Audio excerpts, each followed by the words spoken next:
Friends, happy Sunday.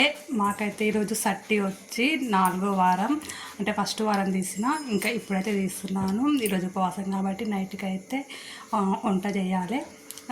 ఈరోజు నేనైతే పెరుగన్నం చేస్తున్నాను. ఇంకా వేడి వేడి అన్నం అయితే ఇలా ఒక దాంట్లోకి తీసుకొని మంచిగా మెత్తగా అనుకున్నాను. ఇందులోనే ఇదిగో మంచిగా పెరుగు అయితే వేస్తున్నాను. నేనైతే ప్యాకెట్ పెరుగు తెచ్చుకున్నాను. ప్యాకెట్ పెరుగు వేసేస్తున్నాను. సరిపోయేంత సాల్ట్ కూడా వేయాలి. ఇందులో ఆయిల్ పోసి ఆయిల్ ఎక్కిన తర్వాత జీలకర్ర, ఎండుమిర్చి కూడా ఇందులోనే వేసుకోవాలి. ఇది మంచిగా వేగిన తర్వాత మన ఇష్టం, ఏ పప్పు అన్నా మనకు అవైలబుల్ ఉంటే ఆ పప్పు వేసుకోవచ్చు. నేనైతే పెసరపప్పు వేస్తున్నాను ఇందులో. ఆ తర్వాత కొంచెం ఉల్లిపాయలు కూడా వేస్తున్నాను.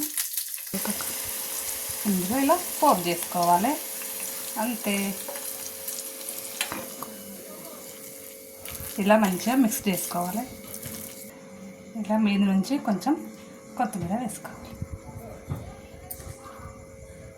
చట్నీతోటి సర్వ్ చేసుకోవాలి. అంతే, ఎంతో సింపుల్గా ఉండే పెరుగన్నం రెడీ.